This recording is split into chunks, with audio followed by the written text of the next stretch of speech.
welcome back to another episode of Interjections. Fresh off a 1-0 win over Fiorentina and victory in the Supercopa. I'm your host, Andrew. Irfan, Miko, and Jay with me. Irfan, how you doing? Doing well.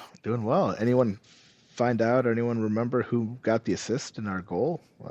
Just trying to remember, make sure everyone's well aware, but I'm doing really well. I believe the answer you're looking for is Asllani. Miko, how are you? Cool, thanks. Looking forward to talk about this weekend, which was very good result-wise. Jay, I know you've been having some car problems. Did Inter help alleviate the pain? They did. I just wanted to start by saying congratulations to Juventus for winning the Scudetto. I say that because there's 48 hours left in the Mercato and there's zero rumors whatsoever about us signing a forward, and I think that will be our downfall. So congratulations in advance, but we'll get there when we'll get there. I thought you were going to congratulate them for somehow managing to get rid of Moise Kean, who is easily one of the worst forwards in the league, and for some reason Atletico decided they wanted to bring him in. We're going to skip over the Supercopa, I think. We've expressed enough thoughts and feelings about that tournament, so let's dive straight into Fiorentina. Every excuse in the book was available for us to lose this game. You were missing 2 starting midfielders. Fiorentina had an extra 5 days rest. It was an away fixture. The team didn't play particularly well. Just Juventus and Milan had both dropped points, putting the pressure, if you want to say pressure, on Inter to take advantage of the situation. Just there was every reason alive why you would think Inter would screw up against Fiorentina. And despite playing not particularly well, they were able to overcome it and get all 3 points. So, Miko, I want to start with you. How do you feel about yesterday? Mission accomplished, got the points, get out? Or are you concerned about maybe the lack of quality of play? Definitely the first one. I think the Fiorentina away fixture is always a tough one. It's not easy to play there, and we saw that yesterday as well. On top of that we had to play with one of our starting midfielders only, Mkhitaryan, so didn't make it any easier. But we kind of won in a way Juve usually plays, and this is what I what I enjoy the most when we get the points like this.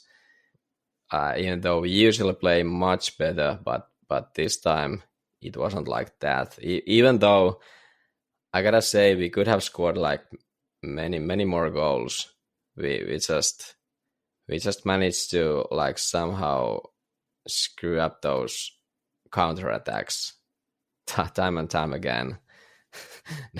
Not starting with Thuram not being able to run straight forward, and all those kind of poor decisions in the offensive zone, which could have led to a better outcomes.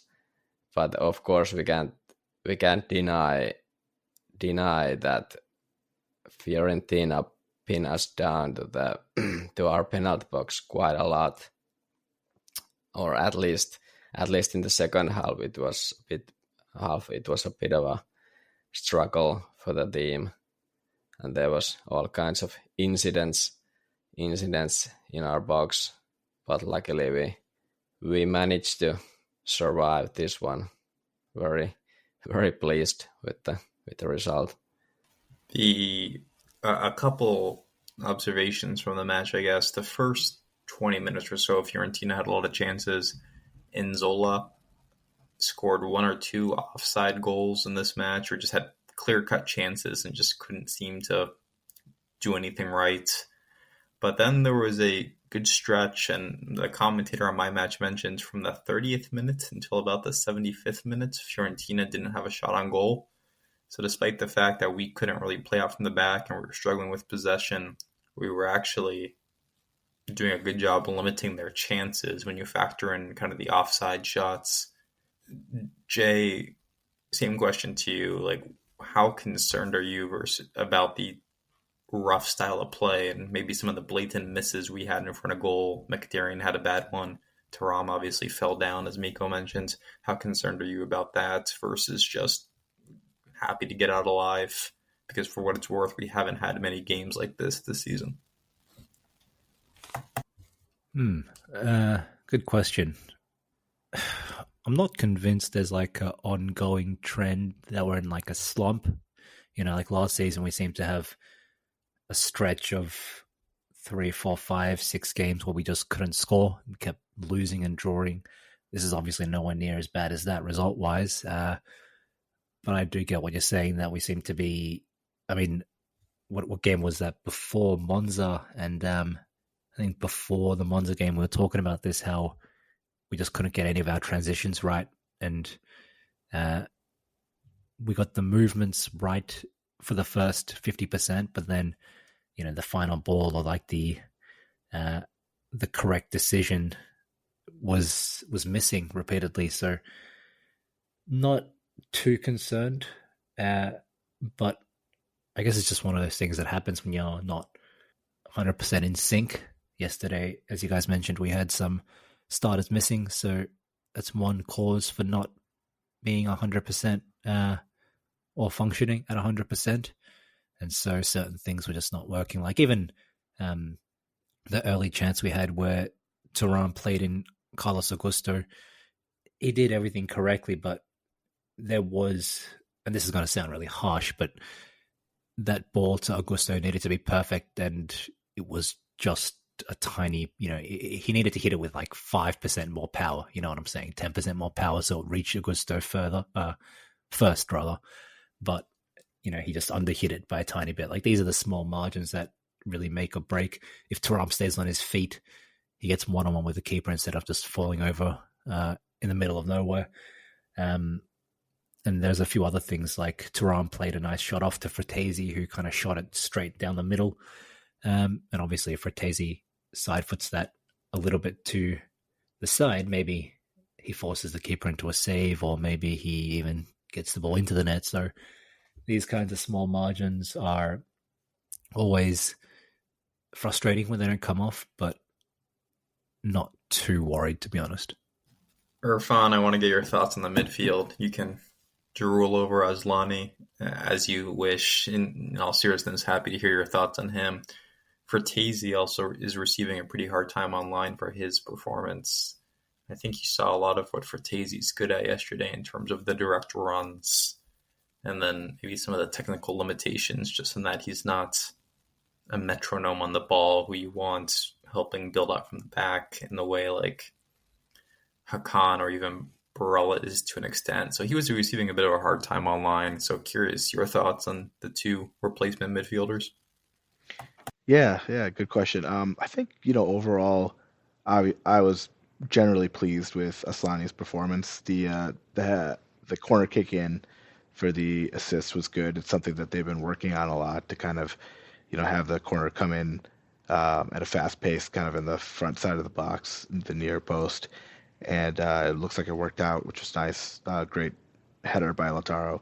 The midfield generally, honestly, I feel like my whole crusade for Aslani can kind of apply to Fratesi also, because the main complaint I think that I have with Inter fans and Inter fandom in general is that, it's hard to simultaneously say that Fratesi and Aslani aren't great, and then also downplay how good Hakan and Barella are, because I feel like yesterday you saw a great example of, I think Aslani is good. He did a good job. I think Fratesi is good. He did a good job. Obviously, they both made some mistakes. Some positioning wasn't great. Some defensive help was lacking. Some build-up play and passing was a little bit off. And you could see how limited they are compared to our starters. But I think that's mainly a function of just how good our starters are. I feel like people underestimate, even Inter fans sometimes, just how good Barella and Hakan are. And we're so quick to criticize, but Barella and Hakan are probably two of the best midfielders in the world, to be honest. Definitely two of the best midfielders in Serie A. And so replacing them in this system is always going to be tough. I think they both did an admirable job. I think the result kind of speaks for itself. It was a very gritty win. Like, I know Fiorentina for that, 55, 60-minute stretch might not have had any shots on goal, but they were giving us a handful. And, I think the midfield could have done better. It wasn't as stable. It wasn't as dominant as we expected. But really, yesterday's struggles, I think, came down to our defense. The defense was kind of scattered all over the place. They gave Fiorentina way too many chances. They gave Fiorentina way too much time near our goal. So I think that was a bigger problem. But the one thing I'll also say is we had this conversation a few weeks ago, I think, about who's been our best player during this calendar year or last calendar year. One of the things I think no one mentioned because there's so many good candidates was DeMarco.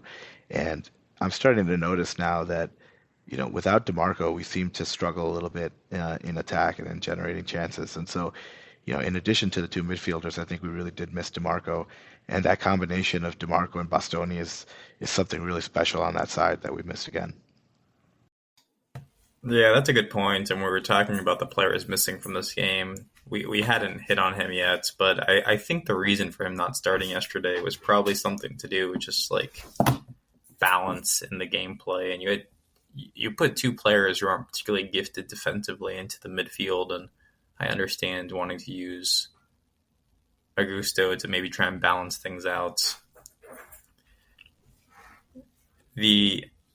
I'm curious if any of you have any thoughts on the penalty call, which VAR awarded Fiorentina, which Sommer comes out, punches the ball. He clearly makes contact with the ball, but he also does this like superhero punch to the face of the attacking player, which is while leaping midair. It was kind of comical, honestly.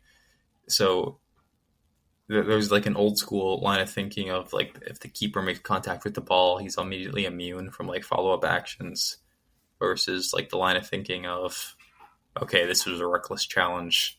So curious if any of you have any thoughts on that, / did any of you see someone on Inter Twitter put together a compilation of Nico Gonzalez penalties, and every single penalty he's ever taken for Fiorentina, he has hit exactly like that. So credit to Sommer for doing some homework for the easy save. Yeah, that was funny compilation. I don't know, is it that are those penalties all his penalties, but at least from this season, I understood that he's used that technique. And yeah, good job by the Sommer and the coaching staff. As for the penalty call, I'm kind of on the fence. I have to admit, I don't truly know the exact rules or how they should be interpreted, and I guess that's down to the interpretation of the rules, how that should be called. But I've seen even from like some kind of a pundits in Italian media, they've been like back and forth, should it be a penalty or not? And I kind of understand if that's called a penalty, because the punch was pretty blatant, even though Sommer got the ball first, like clearly got the ball first. I don't know if the ref missed that one, that he definitely got the ball first, but in some video going on in Inter Twitter, it shows clearly that he got the ball first. But I don't know. I saw a comment from Viviano. Maybe that's, I don't remember. Is he like a former keeper of Inter? He commented that it should definitely not be a penalty because how can Sommer got the ball if not like that? But I don't know. I would say that it's still a fair call because the punch was pretty violent towards the attacker in the end. So I don't know. I can see there can't be like a he's immune to everything after he touches the ball. I don't think that's the way the rules should be read. But see, Something.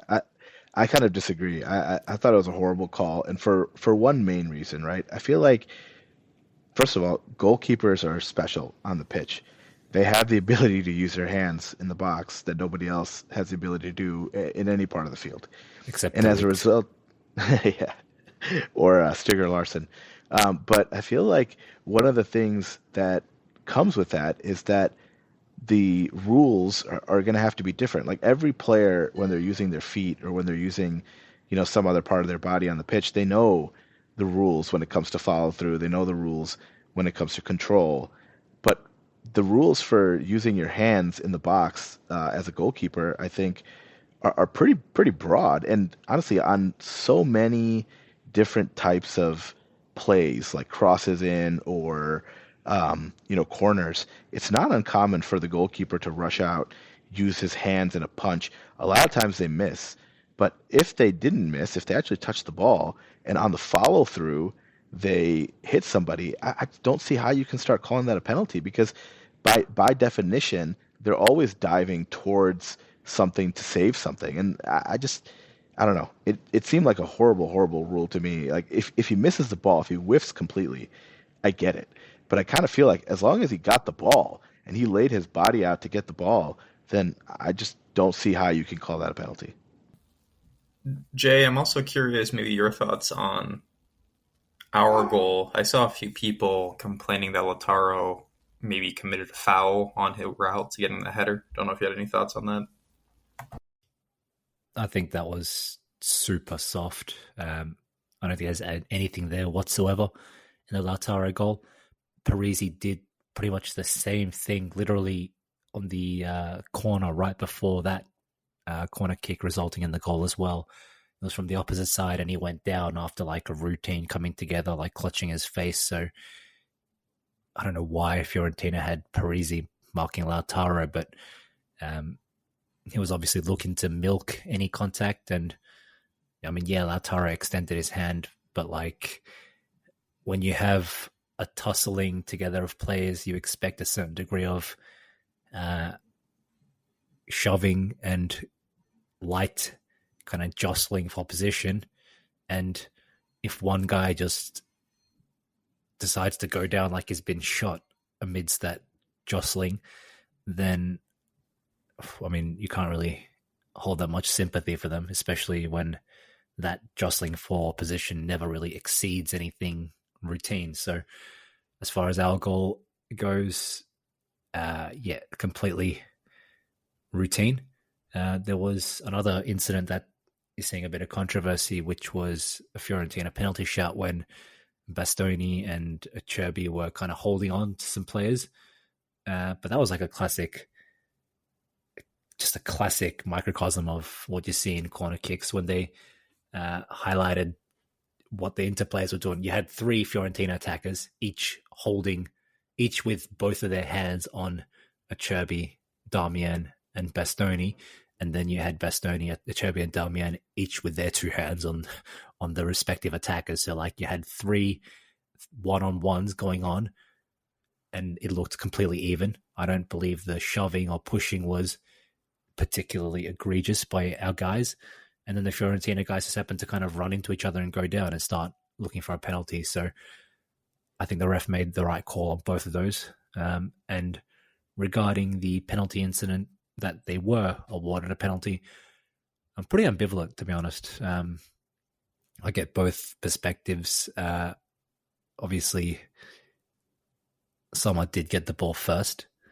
However, I do see the value of having some structure in play that holds the goalkeeper accountable for what they do with their body afterwards, because otherwise you could maybe, I mean, we've seen like goalkeepers sometimes leap for the ball arms in the air and they have like a knee up and like their leg ends up making contact with an attacker. The most memorable incident which comes to mind was back in the Champions League in like 2008 or something, or you had the then Barcelona goalkeeper Victor Valdez just knee this guy from Copenhagen, Ndoye, just like straight in the chin and like pretty much knocked him out cold. Like that should have been a red card because it was that degree of dangerous. What Sommer did was quite a bit more routine, but like I said, I do think there's value in having some kind of accountability for the goalkeepers, trying to secure the ball in a safe manner and not just hurtling full pelt into challenges with reckless abandon for the safety of other players. So, at the risk of sounding like a wuss, I'm kind of ambivalent on that one. As for the goal we scored, I think what Parisi did was like he tried to milk it for sure, and I think that's because of the huge drama about the Inter Verona match when there was this Bastoni Duda incident right before our goal, the winning goal, and it was all over the media after the match and for many days, I think. And I feel like players might want to try to test the referees a bit, that they try to like go down easily every time our players do something like that, just to see if the refs want to be extra careful in these kind of situations when it's Inter in these cases. And I think it was a correct call for sure, not to invalidate the goal, because there was nothing out of ordinary, normal challenging for the ball. And like Jay said, if the other guy like stops fighting for the ball, it surely looks like other one is like being violent or something towards you. If you just stop doing anything and like so-called you take the hit or the contact and then just fall down, so it will look way much worse than it really is. Yeah, both in any kind of like set piece or any situation like that, you've got a defender and an attacker, and they're both essentially using their arms for leverage, trying to get that positional leverage and just win position, right? And there's a contest there where they're both kind of like giving it to each other at like within a certain threshold of acceptable contact. At no point in that game did I see either party really exceed an acceptable level of contact, in my opinion. To go back to that Bologna game where we drew, you could argue that Lautaro's contact, which gave away the penalty, did exceed the threshold because he kind of hooked his arm around the guy's waist and, looked like he kind of pulled the guy down to the ground. So that's, you can argue, fair enough, that amount of contact exceeds the acceptable threshold. But, like we just said, the contact between Lautaro and Parisi, and I mean like kind of going both ways, the contact Parisi was trying to, physically influence Lautaro and get ahead of him, and vice versa, Lautaro trying to win position ahead of Parisi. None of that was above that acceptable threshold, and then Parisi just went down. So you can't let him have that foul if the play goes down. At a after getting contact, which is minimal, which is not even near the amount of acceptable contact that a referee allows. So, yeah, well done to the ref in that one, or in those decisions. Yeah, I think one of the things I still have an issue with on the Sommer call is that you see a lot of times in the box where a goalkeeper will jump or a goalkeeper will be doing something, and then they're kind of like hit. And a lot of times it's like a 50-50 ball. And so the opposition player and the goalie have just as much right to go for the ball. And in 99.9% of those cases, in fact, I think probably close to 100% of those cases, the foul goes in favor of the goalkeeper against the other player. So there's clearly some kind of protection, some kind of protective rules around the goalie in situations where, like, there's a 50-50 ball, and, like, honestly, no player might make contact, and they don't usually get called a penalty. So in a situation where the goalkeeper's going out and he's trying to punch, which is within the normal range of the actions that a goalkeeper does, and he hits the ball first, but then on the follow through he hits the player. Like, I still am having a lot of trouble with why that should be a penalty. On the other calls, I agree. Lautaro, that was never going to be called a penalty. It never should have been. The fact that they were even replaying that over and over again was kind of irritating because it was just not, like, it was clearly a flop. And then the other thing, I will say, like, I'm glad they didn't call the Bastoni Acerbi penalty, but Bastoni really needs to cut the shit. I mean, there's a lot of times where he's kind of skating right on that line of penalty, no penalty, on corners and in other things. And so, there's only a matter of time before we play some team with some ref that's going to be sympathetic to that, like, say, next week, and he's going to get called for a penalty. So he's got to show a little bit more discipline, I think. Man of the match, anyone? Oh, man. I feel like you have to go Sommer, who, well, I know he gave up the penalty, but he also saved the match with the save, and I don't think anyone else had a particularly good enough game to warrant call-outs. Maybe if I were to pick someone else, I would probably go with De Vrij, who I thought was pretty steady in the back. Or actually, you know what? You're kidding, right? I thought De Vrij got cooked. Yeah, like actually, I want to recant that statement. It's actually Pavard. That's the correct pick. Yeah. Pavard.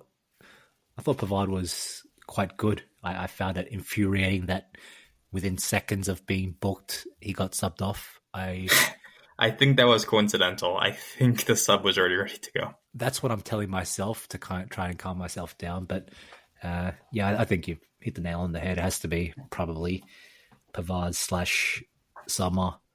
You can give like an honorable mention to I don't even know. Maybe Mkhitaryan. Or Arnautovic for finally getting the ball in the back of the net. Arnautovic for getting kicked in the head.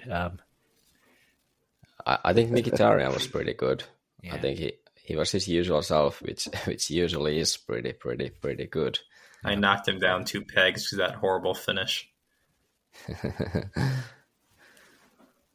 But yeah, I don't think De Vrij was as bad as all the Inter fans are saying. Zola was kind of dominating him, but like the stat said, Andrew mentioned, we still didn't, or he didn't like commit any major mistakes or mistakes which led to scoring chances or anything. I remember.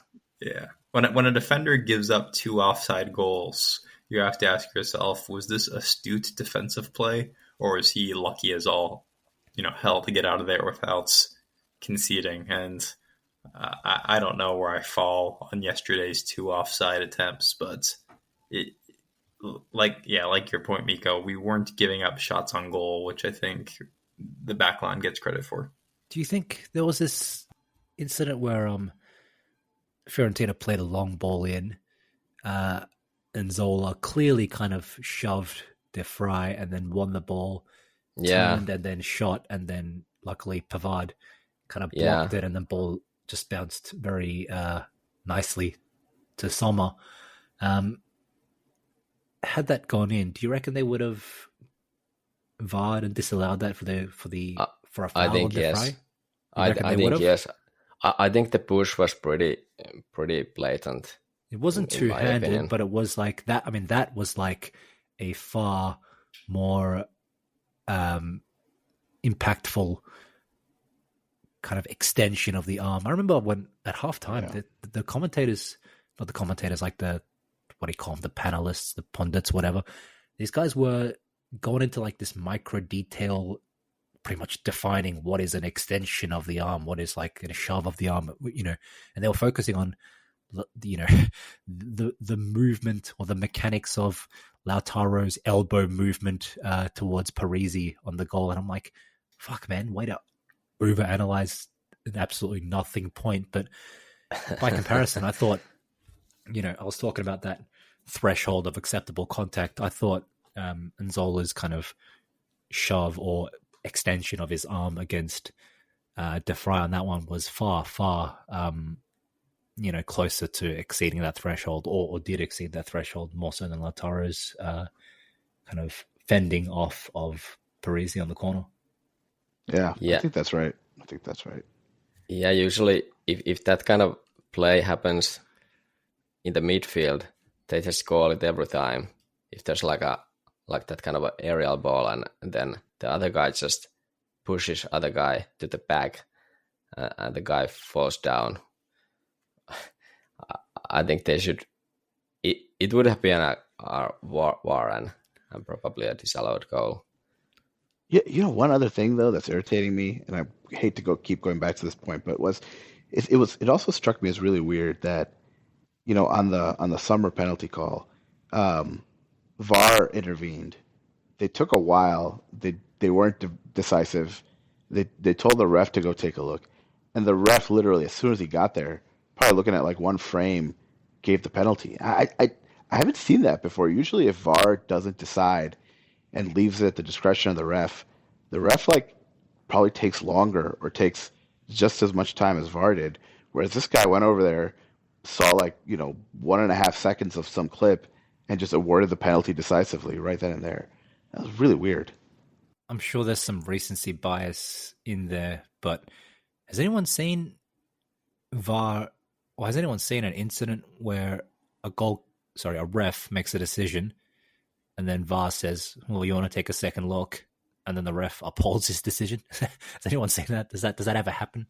No. As soon as they go to the monitor, it's a reversal pretty much every time.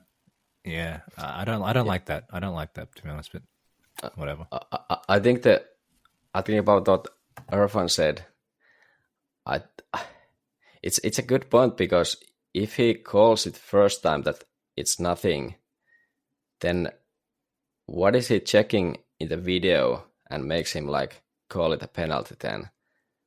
In a sense that he didn't saw the contact to the face, like the punch to the face, or what he didn't saw, and then he concluded, this is a foul now. That's interesting. Yeah, interesting pretty much. part. Probably didn't. I guess the difference between the VAR review and the initial decision was, I guess the weight of, or the severity of the contact. In my opinion, that's all it can be. Because it was pretty clear, even in real time, that there was a coming together of Sommer and Nzola. And like I said, obviously when you look at it in slow motion or when you look at it close up, you can see, firstly, where that contact was made. Sommer did hit Nzola in the face as opposed to on the shoulders or whatever. And it was forceful enough to be painful and forceful enough to be considered a foul by the ref standards. So, yeah. Yeah, it was interesting to see the Sommer comments after the match. It felt like he expected it to be not called because he got the ball first. So that's really this really interesting case, how those, or how the rules are being interpreted. Because I read some comments from Twitter where those are what they are, but that maybe VAR didn't provide a footage which showed clearly that Sommer got the ball first, because there was an argument after the call was made and that there's going to be a penalty. Sommer was still arguing a lot with the ref that he got the ball first and so on. So this really interesting case. What's the verdict based on the VAR, and what was the arguments for that? If they really missed the first contact or to the ball or something, what's the case? But yeah, maybe we can move on from this. Yeah. from this penalty Yeah. goal. Let's use this as an opportunity to dive into the derby. It might not be hyperbole to say this is the biggest match of the season. 1 versus 2. Of course, we springboarded Juve yesterday with the win to get back to the top of the table, and it's just hard to imagine a scenario where the loser of this game can go forward and put together a Scudetto run. Just the way both teams are playing, not dropping points, it feels like a loss could really end someone's season, which maybe being optimistic as an Inter fan, because we do have a great penchant for blowing things in unique ways, but this is everything you could ask for in a football match. It's at home, 1 versus 2. Of course, Juve dropped points against Empoli over the weekends. It's worth noting that Juve haven't been playing with Rabiot or Chiesa for several weeks now. They're both expected back against Inter. I believe, was it Milik got a red card and will be suspended. So Juve really need Chiesa back, or else they're going to be forced to start Yildiz against us. What's wrong with that? Yeah, I mean, fair enough. He's been playing really well for them. Honestly, he probably would have started him ahead of Milik against Empoli. I digress. I don't know what the best way to tackle this game is. Maybe I'll let Irfan start, but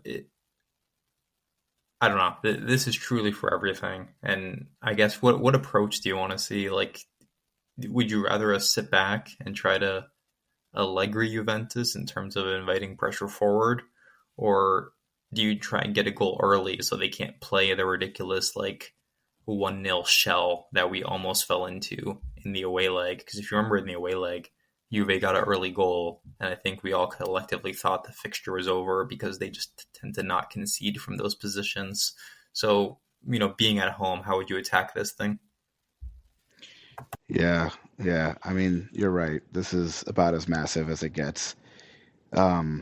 It's basically for everything this season. It's going to be just super intense, super cagey. Not going to be a lot of difference between the two teams.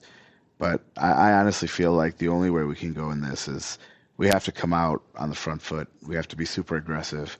We got to get that first goal. Way, way, way too often we start the match against Juventus mentally already accepting either a draw or a loss and behaving that way.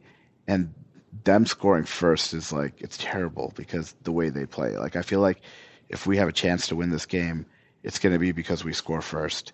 And we need to be on the front foot. And I think we need to be aggressive and we need to go out and get it. We can't play like mental midgets in this game, which way, way, way too often against Juventus we do. And I know, there's been matches where Juventus have been struggling and we've been doing really well. And for some reason, we concede the mental advantage to Juventus. And so I want to see supreme confidence. I want to see a professional, methodical approach. And I want us to just kind of play our game. I mean, we should be playing with all our starters. And, with a week's rest, there's really no excuse for us not to go out on the front foot, be aggressive, and kind of take this match and then take the season. The part I maybe struggle with whenever you play Juventus is just they do an excellent job not letting the you ref play that. Or Sato, Gianluca Rocchi, Tagliaventa. No, I was just going to say, they do such a good job of not letting you play football, right? I remember in the first leg, there was just a good, especially in the second half, where just we weren't playing our game. They take away, Allegri is great at taking away what you do best. I always remember when Spalletti was here, and we played everything through the wings. Allegri did such a good job making sure we couldn't play through the wings, made us play centrally, and as a result, we could never do anything against them. What do you think? How do we prevent that from happening, I guess, is my question. It's a hard one. Like you said, this is the biggest match of the season. 1 versus 2, good versus evil, light versus dark. chocolate versus vanilla. It's but at the same time, Robbers versus thieves. yeah, I know. Pepsi versus cola. I'm going to disagree a little bit though with saying that this is like the season definer. I still think the margins are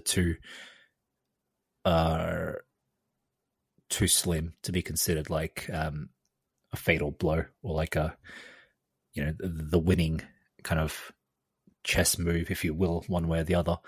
Even if we win this, we're only +4 with a game in hand. I'm not counting the game in hand for shit for historical reasons. Yeah, we've learned that lesson the hard way. Yeah, I know, right? And maybe there's too much of the lived Inter experience, which is why I'm like this. But yeah, I just don't see the lead that we have now, or even following a lead, to be secure. I've always said I do not trust this team if they were 5-0 up against 7 men, you know what I mean, with 3 minutes remaining. I still wouldn't trust this fucking team from what I've seen over a life of horror being an Inter supporter. So, so 4 points with what, like 19 or 18 games remaining is nothing. Really is nothing. Like, we have one blip. Lautaro gets injured for like 3 games. We drop a couple of shitty points on the road to like the Genoas and, the Bolognas of the world. And Juventus happened to win 3 games by, some 3 dog shit wins, 1-0 with goals coming from Danilo and Gatti in like the 85th minute. Then the next thing you know, we're second. We're trailing by 2 points. So like, I don't take it for granted. It's the same reason like I refuse to dismiss Milan. I'm not saying that they're going to win. I don't think that they have it in them to win the Scudetto this year. But people are acting like Milan are in 7th place. They're 3rd by quite a margin as well. So I don't think, I just don't think either team is worth dismissing right now. Okay, but you are a pessimist, so I will ask, if we lose this game, do you still think we can win the Scudetto? I was just going there. He's not going to extend the same. I will, because like I said, it's actually, let me say this. If we lost the game, or if a team in our position lost this game, it would be hypothetically plausible for that team to still win the Scudetto, but knowing that team is us, the answer is probably no. How's that for balanced? I think you have some serious issues, but okay. I do. But now look, all jokes aside, I don't think this game is conclusive for either team, one way or the other. Inter win or lose, Juventus win or lose, draw, whatever. I don't think this matchup determines who's going to win the Scudetto. To go back to the original question of how we should approach this, or how do we deal with Allegri's, if Allegri was one of the X-Men, he'd be like one of these gross, shitty X-Men who don't have any powers, but whose power is to suck opponents' powers. You know what I mean? And yeah, as you said, he just uses your own kind of shortcomings or your own playing style so well against you to kind of trap you into not being able to play the way you want. And how do we negate that? We could sit deep and we could counter. It would depend on us getting our transitions right, which, as we discussed right at the beginning of the episode, has been a little bit iffy in recent games. We got it right against Monza, which is why we blew them apart 5-1. But other than that, yeah, our transitions have been not as kind of on sync. There's been a lot of, like I said, final balls not delivered correctly. A lot of decision making that's been poor in the final third, whether it's like yesterday there were 2 incidents really close to one another where Fratesi and then Mkhitaryan both had like the overlap on the left, and all they needed to do was pass it, but instead they tried to dribble it and just ran into the Fiorentina defender.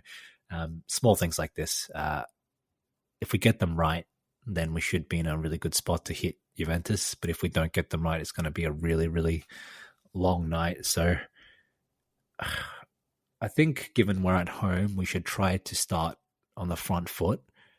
and we should try to keep the ball, pass it around, get Barella and DiMarco and Mkhitaryan on the ball, and see if we can create some overlaps for some crosses into the box from the left, especially.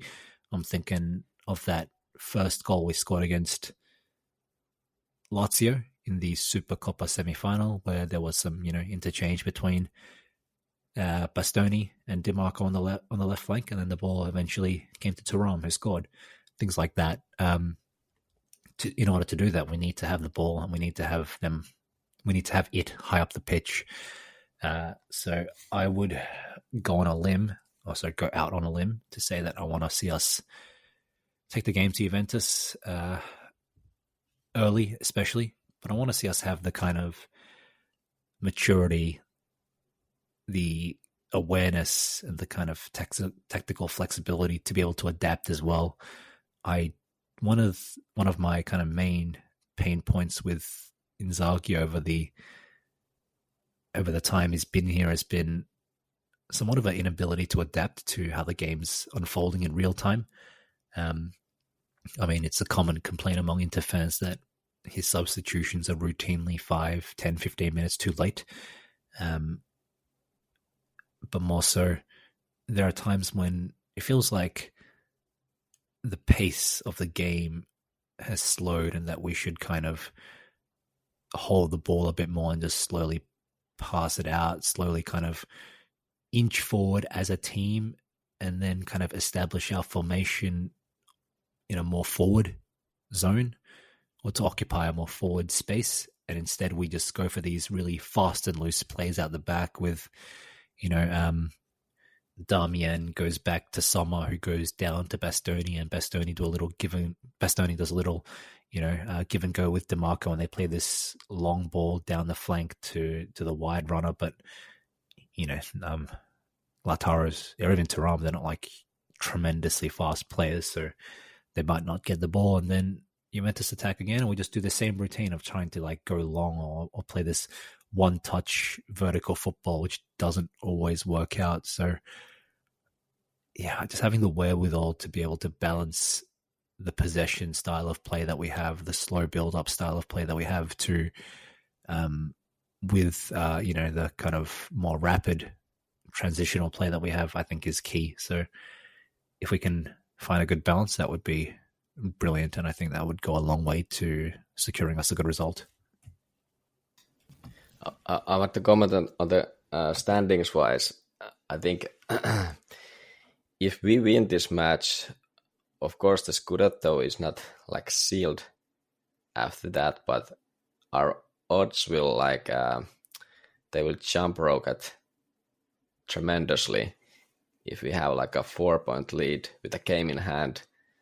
And not only we had a 4 or 7 point lead when we lost the Scudetto to Milan as well. All right, we don't need to talk about that. Yeah. Okay, I'll stop. But classic. But like we saw, Juve can even drop points against Empoli at home. So like it's still their thing to like play some amazing spring season if they want to catch us at that point, if we win this match. So if we lose this, then it means that Juve they have a really good chance winning the Scudetto, but it's still wide open in my opinion, because we have this game in hand. The game in hand is not some really hard fixture Isn't it Atalanta? Yeah, it's Atalanta, but it's home. I think the odds for us winning that's I would call it's a good chance we win that match, even though we've been better in away matches. But I think having this game in hand to be a home match, it has the effect of not having to like travel and shit like that. We're at home, so it's easy and it's easier already that way. And if it's a draw, then it's like a wide open, and it stays like this really tight race. But I feel like the win would really put us at the front seat by large margin. Then, if I want to comment the actual match and how it should go, or how should we approach it? Yeah, I agree with you guys that we should give it a go right from the start, and not approach it like we did the away match, which was like very, very risk-free, not risking anything, and still this one mistake cost us the conceding the goal. So I would say that bring it on and attack in a smart way, like we usually play. We don't. I don't think we risk too much in any match, but maybe we need to pay a little more attention to the counters, because someone like Vlahovic, he's on fire at this moment. Even though I don't know how many of his goals have been actually some counter goals, or have they been more like set piece goals. At least the Empoli match. In Empoli match, the goal was from a set piece or from some cross. But yeah, they don't have their forwards. They have now Vlahovic, and I don't know, will this Turkish super kid will start the match, because I think Chiesa is still not ready. He's supposed to be back for the match, but we don't know if he's going to start or not. Okay. I doubt he's going to start if he's been out for an extended period already. Yeah, that's a good point. And then it's Milik out, and Moise Kean is getting loaned out. I don't know, maybe because this Yildiz is taking his spot, but now right before this match, it doesn't look good for Allegri, in a sense that he has only 3 forwards, and one of them is back from a injury. To be fair, we only have 2 forwards. Yeah, but they are good enough. They are good enough. They've been better since the Super Cup. Alexis was a bit better there, and they weren't horrible yesterday. They did their job. So it's too small a sample size, man. Yeah, that's true. But I'm pleased the Lamborghini's back. I'm pleased to update everyone that we actually have the transfer window actually closes later than I thought it did. Apparently, it closes at 7 p.m. GMT on the 1st of February. Yeah, it doesn't matter. Yeah, it's on Thursday. So that gives us even more time to sign a forward, which I'm no doubt Marotta is currently working hard towards. Guys, right, guys. We're still trying to get the Sensi paperwork finalized, because this deal has been pending for about 3 weeks. Yeah, but I think they waited for this match, this Fiorentina match, because he was called up and he was on the bench, and they didn't want to lose him before this match. Yeah, couldn't risk losing our boy Sensi, who is just too valuable of a contributor. Yeah, well, I know. I'm just teasing. Yeah, you can't sub in Klaassen in a match like that. I don't know if you can sub in Sensi in a match like that. Yeah, I was just gonna say. Well, yeah, No, I don't want to drag the talk. Oh, sorry, go on, Evan. Yeah.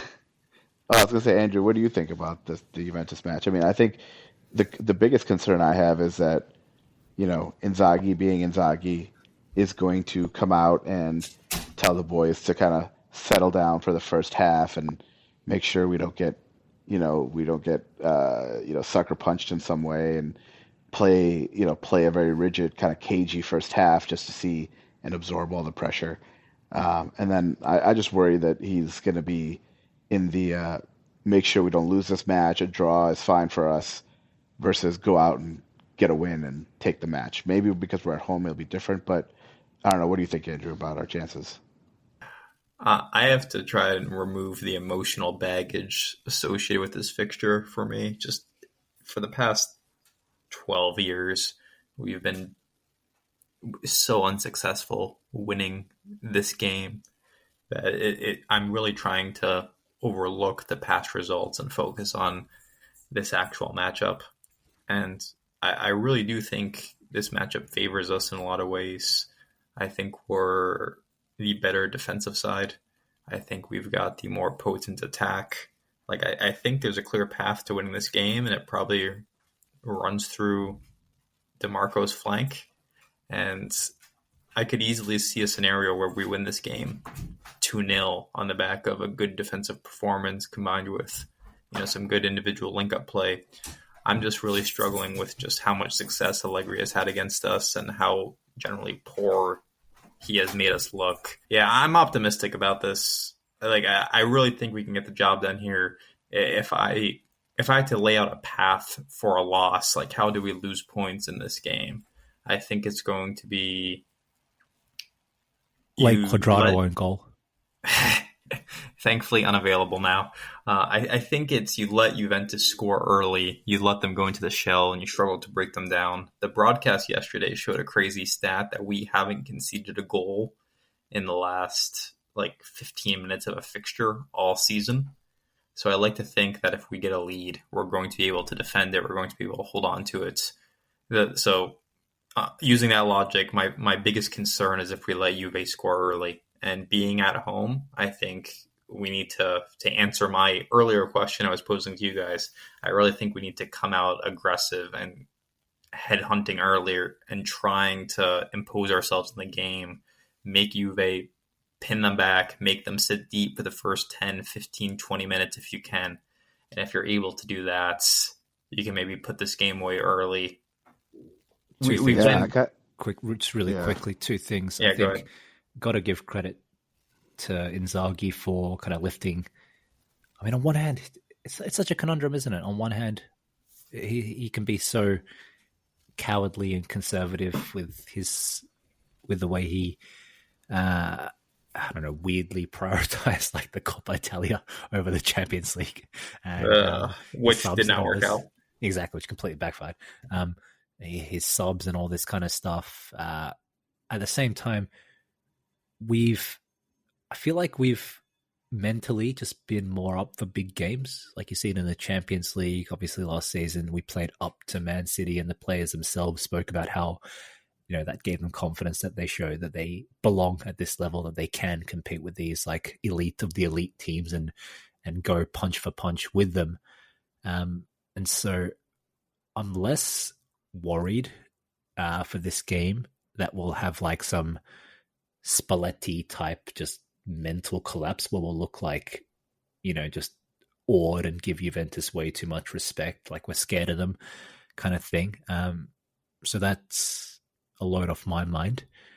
And the other thing I was going to say is we need to put away our chances. We've been way too profligate in front of goal recently. Yesterday, a prime example, like I said, there was that Thuram cross to Augusto where he needs to get that ball right. Even getting the ball 80%, 90% right is not enough. You need to get that ball perfect so Augusto can score. That's the difference. Likewise, even against Lazio in the Supercoppa, how many times did we hit the post from chances that, I said the game against Fiorentina, we should have won 3-0. The game against Lazio, we should have won fucking 5-0, So given the quality of chances that we're creating chances that have, I don't like talking in these terms, but we're creating high XG chances, chances that should have a really high conversion chance, and yet I don't think we're really converting them at that higher rate, which is really my only concern. If we can just be more ruthless and make sure we get the balls correct and actually put them away instead of just, creating chance after chance after chance and just, Mkhitaryan has like a ball drops to Mkhitaryan somewhere in the box and then he skies it, or like just like Barella kind of plays in a nice low ball for Turan, but then he air swings and just completely misses the ball or whatever. Like, or he falls down during a fast break. Exactly. Like, these are the things that will, I think, have a enormous factor on how the game goes when you play against a team like Juventus. And it's also like a mental thing as well. When the stakes are this high, when you play against an opponent of this,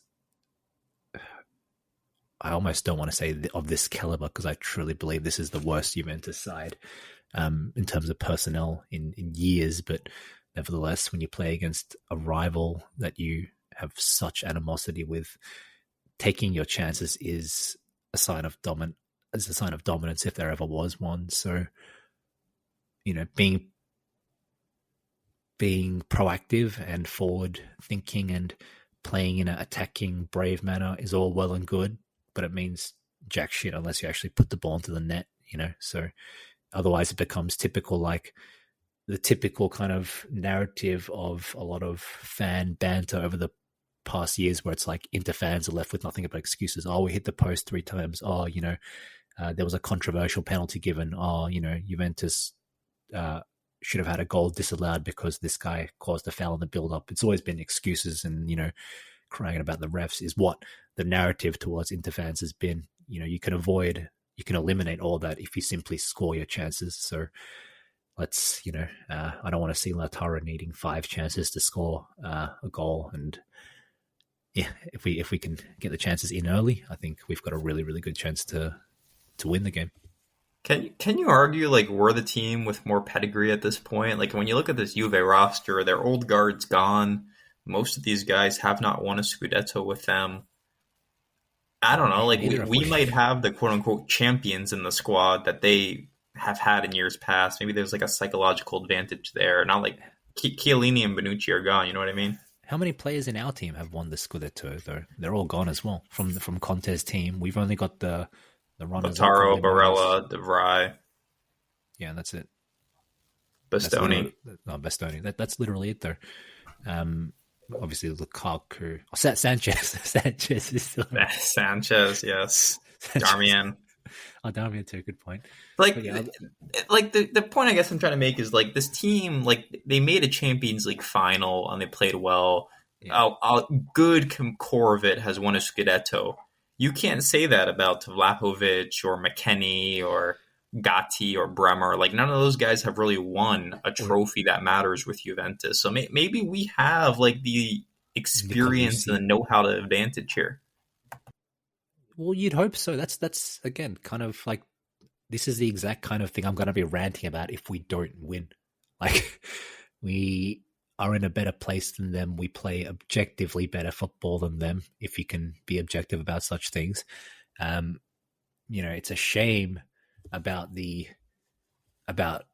current circumstances being so narrow, because normally when a team has such a enormous goal differential, 50 goals scored in 21 games, 10 goals conceded, when you have stats like that, you're normally leading the league by 10 points, but it's kind of to their credit and also incredibly annoying that Juventus are only a couple of points behind us, or 1 point right now, despite doing like the bare minimum in a way. They've recently kind of inflated their goal scoring with a handful of big wins against some shit teams, but everyone knows they don't score that much. And obviously the big factor is that they don't concede much either, but where I think, as you said, a more established team in some ways, and we've got more pedigree in that we've gone quite far in Europe recently. We've done well in Europe. We've got that reassurance, that pedigree that comes with the prestige that comes with representing yourselves well on a continental stage. And so we should, yeah, you're absolutely right. We should be displaying these things against Juventus, but this is where the mental side of it comes in. Like I said, I'm more relaxed that we have Inzaghi these days, and that the mental side of the game seems to have improved under him, especially for the big games, especially for the continental stage. But I still want more and more reassurance that this mental kind of growth, that this leap is is permanent. It's not a flash in the pan. Yeah, I think the only way to like prove this difference is to win this match, and there's no escaping that. Yeah, there's just fucking win. Just win. Yeah, no way. But I want to comment about the tight situation with the points in the standings. That we need to remember that Juve, they have done like the bare minimum to just be there in their current or in the standings, like right behind us. But they have the like the child's schedule while we are in the adult schedule. They have the they don't play in the Champions League. They don't have the Supercoppa. We played like 8 more matches compared to them so far. Yeah. So it's possible that will play in our favor now in the spring. Of course, if we win or go to the quarterfinals against Atletico, then it's yet another 2 games for us. So it's not gonna get easier. But they have the Coppa Italia semifinals a bit later, which I think favors them in a sense that they have only the league games now in the pretty easy schedule now in the winter and early spring. Yeah, they don't have anything until April. Their first Coppa Italia semifinal is in the first week of April. So that's a solid month. Solid 2 months, so they can just focus entirely on the league. Yeah, so that's like favorable for them. But if we go out against Atletico, we can talk about that later when it's more urgent. But if you go out against them, then it's pretty like a bit more leveled in terms of the schedule, I think. Then it's like full focus on Scudetto and nothing else. There's not literally nothing else for us anymore. But I wanted to comment on this match that this was one idea, and I remember maybe I read about this as well right after the Fiorentina match that if you guys noticed that Italiano played a bit not usual for his game were these long balls. Like not a usual at all for him was this long ball game. They just threw these long balls all over the place all the time, in my opinion. that at least that was the feeling I remember from the match, that it was all the time long balls to Anzola and I don't know, was there anyone else up top? I think it was mostly Anzola, and I was thinking maybe Allegri took some notes from that, and maybe they try to play the similar way against us and use Vlahovic there. He's a good strong target man as well. But maybe the difference is that Allegri could be a bit more risk free, that he won't bring as many players forward to help Vlahovic. So I don't know, would that work in the same way? But maybe it could work if he was more active. But yeah. I guess that's not gonna happen. So it's gonna be interesting to see what Juve will do in this match. Will they sit back right from the start and we go forward right from the start, or how it's gonna be the balance? Yeah, if they try that, I'm hoping if we're starting Acerbi, he'll be able to deal with it better than De Vrij did. Acerbi, I feel like, is pretty good at dealing with that sort of stuff, and he's good at like handling Vlahovic pretty well. So let's see. I'm optimistic that they'll be ready for whatever Juventus throws at them. What I just want to see is us on the front foot. I want to see like the 2010 against Barcelona and last year against Milan in the Champions League. I want us to just assert ourselves from the very beginning and not to play scared. We're at home. I don't think we need to be worried about like leaving, being exposed at the back. We need to trust ourselves to get it done. And if we do that, I think we'll be in good shape. Yeah, I think it makes a difference if you are at home or away in terms of like the confidence. If the 70,000 people are rooting for you, it might be a bit easier to play and special play this attacking football we are playing.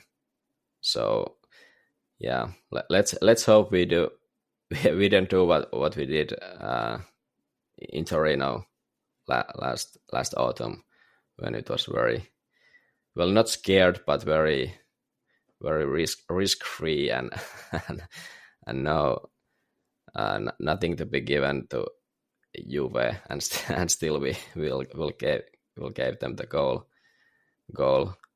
But I could see this being a match where like single mistakes might cost it, or if something goes wrong, it's about like single mistakes, because our game is so organized, and they know exactly how to play. So that I don't think there's holes in our game in general. It's only about like individual players executing the tasks they've been given. I think that's the issue, if there's gonna be an issue. Yeah, I agree. And if anything, hopefully we'll always have that Hakan penalty to rely on. Yeah, that's the Let's get some predictions. I've got to wrap this thing up on my end. Miko, go ahead. It's gonna be of course I need to be optimistic, so I'm gonna predict that we're gonna score a goal in the first half, and then another one in the second half. So it's gonna be 2-0 home win. Allegri can't do anything. After we scored the goal, it's gonna be a struggle for them, and we're gonna be compact, and we miss chances in the second half, and then we finally get the second goal, and it's over for them then. Who scores? Well, Lautaro will get one goal, and I'm gonna give one to Parel. All right, very symbolic of the Scudetto win over Juve. Jay, what do you got? 1-1, Lautaro miss a penalty. I'm being too predictable here. I was going to say 2-0 as well, but I can see like a 2-1 where we score 2 goals and then Juventus get a late goal, and then it becomes extremely fucking, heart attack football for the last 20 minutes of the game. Kind of like the Fiorentina game, to be honest. So 2-1, maybe 2-1 or 2-0. I think Thuram is due a goal. And I think, I do think a midfielder is due a goal too. Maybe Mkhitaryan doesn't score much, but has scored some big goals in the past. So let's go 2-1 Thuram and Mkhitaryan. And for Juventus, I'll say, I don't know. Yildiz. Vlahovic. Irfan. Yeah, I'm also going 2-1. I think we'll score early with Lautaro. I think they'll pull one back. I'm going to give it to Bremer off of like a corner or something dumb like that. And then we'll struggle for a while. And then I'm going to go with Aslani scoring the winner, following up his great assist with a goal and leading us to a win. No, but I'll go 2-1. I'll say we'll get a late winner to make it super dramatic after a 1-1 draw for a long time. And I'm going to give the goal to Fratesi. So we'll see his booty shorts again with a big win. Wow, 3 Inter win predictions. I have to follow this up. I'm predicting a win too. I feel like there's Oof. I feel like when I look at this from a football perspective and I take away demons from my past about our previous performances against Juventus, it's so hard to pick against us because we just keep finding ways to win. And frankly, most of our wins are convincing wins at that. It's not of the Fiorentina style. So when I start making reasons we're going to lose this game or drop points in this game, they all come back to things of the past, whether it be refereeing decisions in favor of Juventus or just their ability to seemingly pull something out of nothing. But I think we're going to win this game. I'm going 1-0 with a goal from DeMarco. The defense has been playing well enough. I just hope the back line is Pavard, Acerbi, Bastoni, and I hope we don't get a scenario where we're trying to defend the lead. We put on DeVry, we kick Acerbi out wide, and we sub off Bastoni. As you all know, that is my least favorite substitution. But yeah, I'm going 1-0. Hopefully all four of us predicting an Inter victory is not the kiss of death. I want to comment on what Irfan said about Bremer scoring from a corner. That's a great pick, I think. I think the set pieces is, of course, one another like a case where Juve can threaten us, like normally in matches when there's the bigger one and the smaller one, and this case, I think the Juve is clearly a smaller one in terms of football. So the set pieces become like a bigger factor for the smaller teams' game, and Juve is definitely a force in set pieces. So and at the same time, I don't think, well, okay, maybe this is a bit biased in a sense that I feel that we are not that good in set pieces, but probably that's not true. But that's just a feeling that we don't score that many headers from corners. Yeah, but I'm talking about like defensively. All right. Like I think we are like the feeling is that we are like a bit iffy with the set pieces time to time against certain opponents. I agree. Like I remember the Genoa match and in this Fiorentina match, it wasn't like too easy either. Lots of every time the ball went into Nzola, I didn't feel like we were like, I didn't trust DeVry was convincingly winning those headers. Yeah, and all the like the case with Bastoni and the possible penalty call and stuff like that. Yeah, I'm not super confident, but maybe that's just some kind of a illusion. Hopefully we manage it well.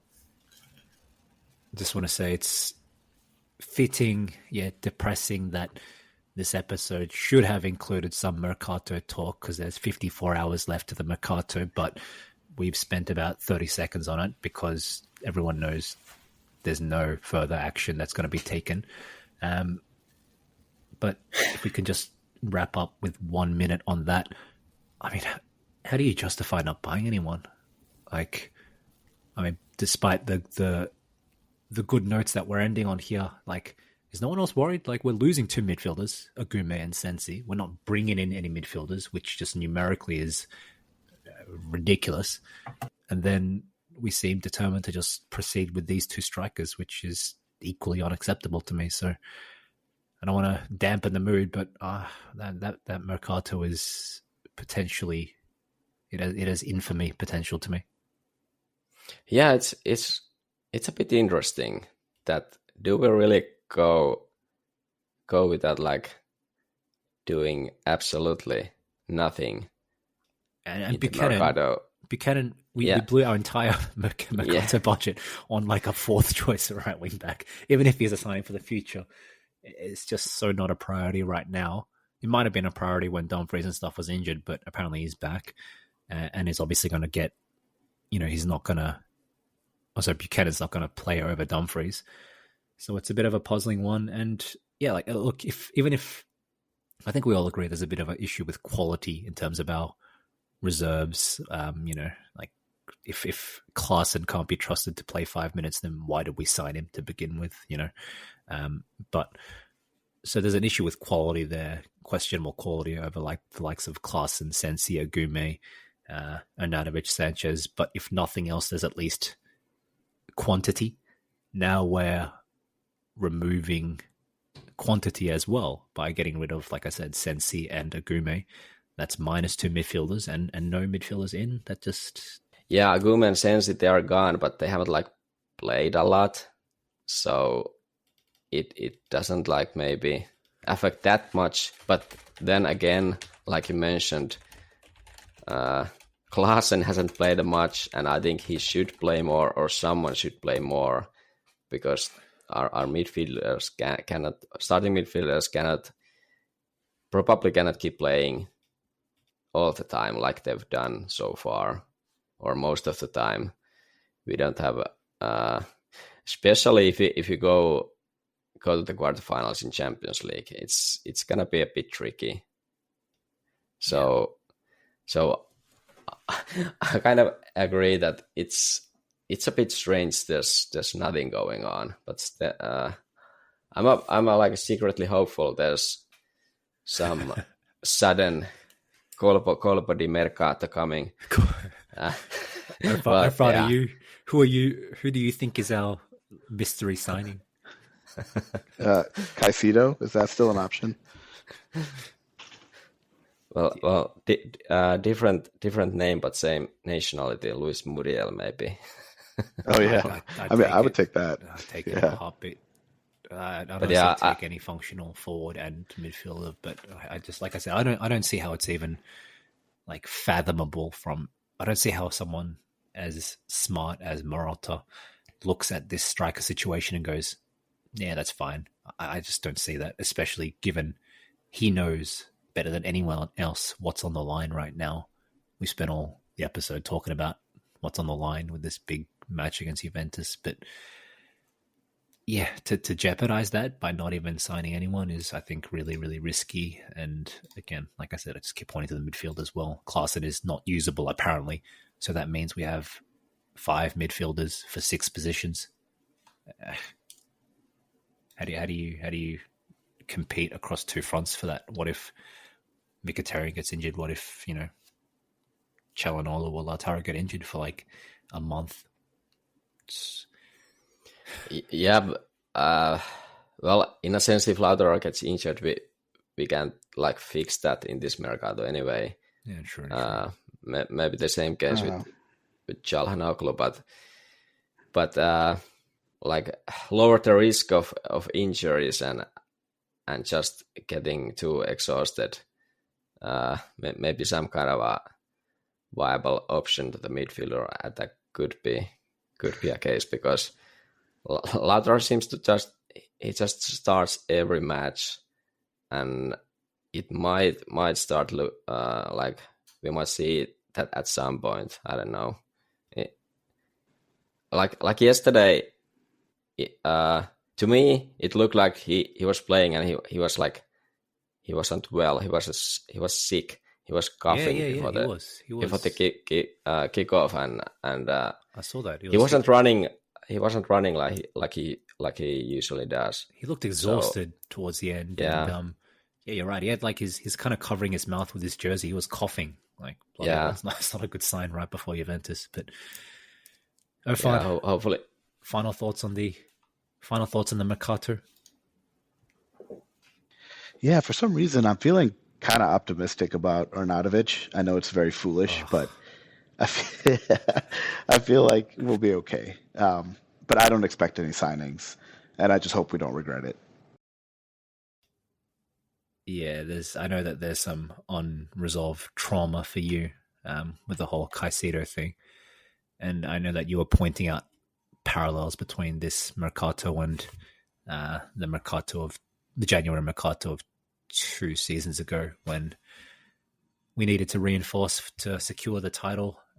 We did not, and thusly failed to secure the title. So, yeah, let's hope we don't. I mean, even if we commit the same mistakes. Trying to send me into a dark place. Man. But yeah, there are a lot of similarities, right? But yeah, I'm hoping. Starting with this weekend, we'll kind of stamp our approval, stamp our authority on all this, and live not to regret it like we did last time. But again, last time against Milan 2 years ago, we needed some help. All we did was ship out Sensi, which we're trying to do now again. It's very clear we need some forward help. There's an overachieving team that's nipping at our heels that is not nearly as good as us. So yeah, very very similar, but hoping for history not repeating itself this time around. Agreed. That the depressing Mercato talk caused Andrew to drop off, so I'll wrap it up. Let's win this fucking derby, guys. And that's it from us. Thanks for listening to Interjections. See you guys later. Yep. Thanks. Yep. See y'all. Thanks. Bye.